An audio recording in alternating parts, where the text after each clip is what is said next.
यदि आप किसी भी राज्य, किसी भी शहर से दिल्ली एम्स में इलाज कराने के लिए आप लोग आए हैं महिला विभाग में, तो उसके लिए आप लोगों को क्या, कब, कैसे करना है, आज मैं आप लोगों को इस ब्लॉग के ज़रिए पूरी जानकारी दूँगा।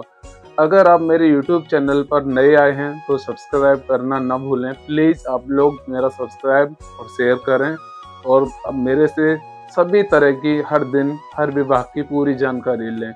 तो ठीक है, अब हम शुरू करते हैं गायनोलॉजी ओपीडी के बारे में जानकारी।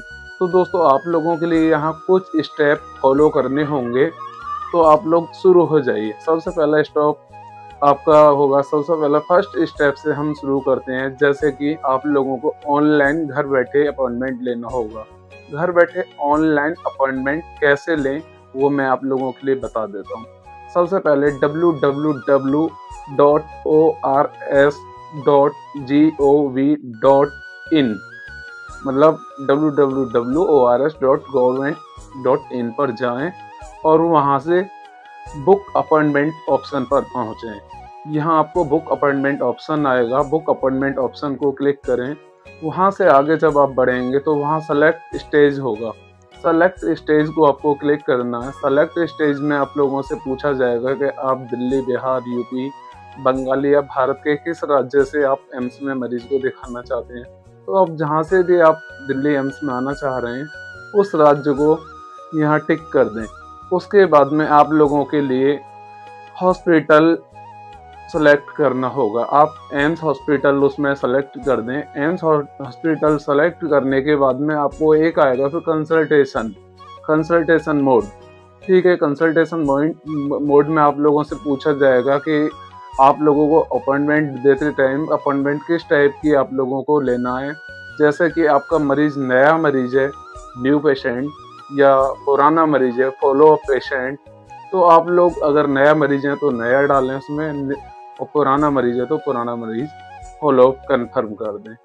ठीक है, तो वहाँ के बाद में आपने फॉलो अप या नया डालने के बाद में फिर आप लोगों से सेंटर पूछा जाएगा कि अस्पताल के किस सेंटर में आप दिखाना चाहते हैं। जैसे कि CNC कार्डियो न्यूरो सेंटर या नई राजकुमारी या मैन हॉस्पिटल, तो यहाँ आप लोगों को नई राजकुमारी, न्यू राजकुमारी टिक कर देना है। ठीक है, तो यहाँ तक आप लोगों को समझ आया होगा। यहाँ से आप आगे आप लोगों के लिए उसमें फिर डिपार्टमेंट पूछा जाएगा कि आप लोग किस डिपार्टमेंट में दिखाना चाहते हैं।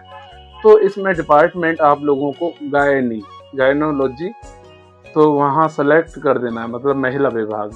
वहाँ से आगे आप लोगों के लिए आपको एक डेट का ऑप्शन आएगा।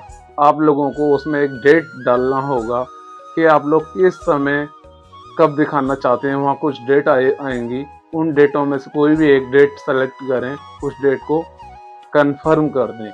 तो दोस्तों, इस तरीक़ा से आप लोगों का ये होता है ऑनलाइन प्रोसीजर कि आप लोगों को ऑनलाइन मरीज दिखाने का क्या सिस्टम है एम्स में, महिला विभाग में।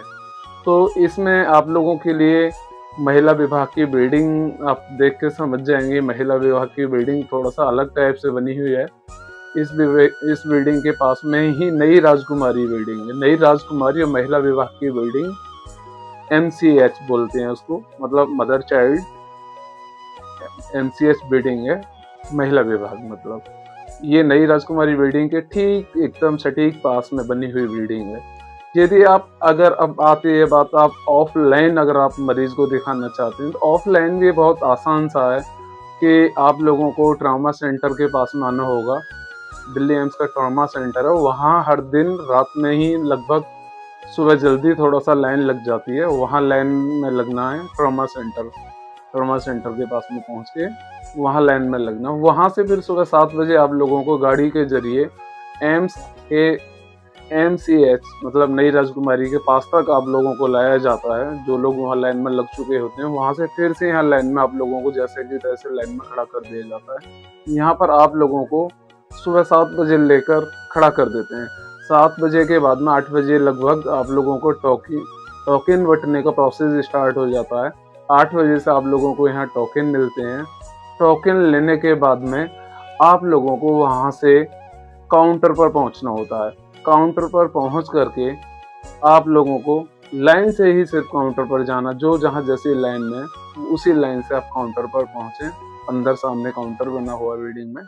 तो यहाँ पर आपको अपॉइंटमेंट मतलब ऑफलाइन बुक हो जाएगा और आप हाथ के हाथ आपका फाइल बन जाएगा, कार्ड बन जाएगा और यहाँ कार्ड और फाइल पर आपका लिखा होगा कि इस तरीक़ा से इस रूम में आपको इस डॉक्टर को अपना मरीज़ दिखाना है। तो ये ऑनलाइन और ऑफलाइन दोनों का मैंने आप लोगों को प्रोसेस बताया। अगर आप लोगों को मेरी जानकारी अच्छी लगी हो तो मेरे चैनल को सब्सक्राइब और लाइक करना ना भूलें। मैं आप लोगों के लिए अगली बार फिर से कोई नया ब्लॉग लेकर के आऊँगा। मेरे चैनल से जुड़े रहें। थैंक यू दोस्तों।